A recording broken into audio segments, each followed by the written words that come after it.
तो लोग तरह तरह से अपनी उलझने समझाते हैं, उलझनों में पड़ रहे हुए हैं और उलझनों में साधुओं को डाल रहे हैं। हमें समझ में आता है कि गुरु महाराज ने हमें यही सिखाया, शुभ चिंतन करो। आज मेरे दिमाग में पहली बार यह चिंतन आया कि व्यवहार सम्यक ज्ञान को कैसे निश्चय सम्यक ज्ञान में ढाला जाए। इसी तरह से व्यवहार सम्यक चारित्र भी निश्चय सम्यक चारित्र कैसे बनेगा, क्योंकि निश्चय में तो सब कुछ एक रूप है, आत्माश्रित है। हम जितना भी कुछ कर रहे हैं मानो अहिंसा व्रत है, वो अहिंसा व्रत हमारा निश्चय से अहिंसा व्रत तब होगा जब हमारे अंतरंग में न राग उत्पन्न हो न द्वेष उत्पन्न हो, तो वह निश्चय से अहिंसक कहा गया। क्योंकि हिंसा की परिभाषा क्या है जानते हो? यह नहीं है कि जीव मार दिया जीव मर गया। राग द्वेष की उत्पत्ति होना हिंसा है और राग द्वेष की उत्पत्ति नहीं होना ही अहिंसा है। काय में लिखा है महाराज? अब ये भी बताएं काय में लिखा है? ये पुरुषार्थ सिद्धि उपाय ग्रंथ में ये परिभाषा दी है। आपको अहिंसा को भी अपनी आत्मा में धाना। सत्य बोल रहे हैं तो सत्य से हमारी आत्मा का क्या संबंध है, इसको समझना। अचौर्य महाव्रत है तो वो हमारी आत्मा के आश्रित कैसे होगा? हम और कोई भावों में न पड़े, आत्मा के भावों से अपने आप को जोड़े रखेंगे तो अचौर्य हैं, और जो परिद्रव्यगत भाव है उनमें अपने आप को जोड़ दिया तो ये चोरी हो गई, मन की चोरी हो गई। आपने दूसरे द्रव्य को अपना मान लिया और दूसरे द्रव्य से आप जुड़ गए, ये चोरी हो गई निश्चय से। महाराज आपके पास तो कुछ है ही नहीं, चुराओगे क्या? चुराया वस्तु नहीं जाती, चुराए आदमी के भाव जाते हैं। और आदमी खुद अपने भावों से अपने आप की चोरी करता रहता है, माने अपने आप को ठगता रहता है, इसलिए कभी निज में आया नहीं। ये उसकी सबसे बड़ी चोरी है। सुन रहे हो ना? ये निश्चय से चोरी कहलाती है। निश्चय से आप सब चोर हैं। क्या बोला? क्या कहला? फिर से बोलो, आप बोल लो, मैं बोल रहा हूं आपके लिए। निश्चय से अब आप भी ऐसे बोलोगे कि आप सब चोर हैं। आपको क्या बोलना है? हम सब चोर हैं। क्यों चोर है?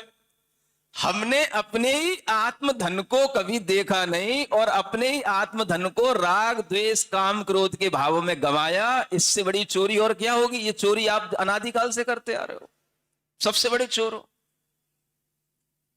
समझ आ रहा? तो निश्चय से ये अचौर्य महाव्रत कहलाता है। मैं यही आज चिंतन कर रहा था कि भाई सब कुछ एक रूप है, आत्माश्रित है, निश्चय से सब कुछ एक अनुभूति रूप है, तो ये सब व्यवहार कहां चला गया? तो ये सब व्यवहार उसका सहयोगी बनना चाहिए। ब्रह्मचर्य हो, अपरिग्रह हो। अपरिग्रह क्या? कोई भी पदार्थ चेतन अचेतन मेरा नहीं, ये भीतर का मेरा भाव जिसमें नहीं आए वो अपरिग्रह भाव है। और सब कुछ छोड़ने के बाद ये मेरा वो मेरा, ये वो मेरा, ये वो मेरा, मैं इसका, तो कोई अपरिग्रह नहीं। तो अपरिग्रह महाव्रत आपको निश्चय से अपरिग्रही तब बताएगा जब आप अपनी आत्मानुभूति में लीन होंगे, तो आपके लिए उस समय पर आत्मा के अलावा और कुछ भी नहीं होगा। आत्मा के अलावा परिग्रह है सब, छोड़ दे साथ उनका अकेला हो अब। ये आचार्य महाराज की भक्ति में लाइन लिखी थी। उनके पीछे भी लाखों चले जा रहे जो स्वयं मोक्ष पथ पर बढ़े जा रहे, और भव्यों को भी साथ ले जा रहे।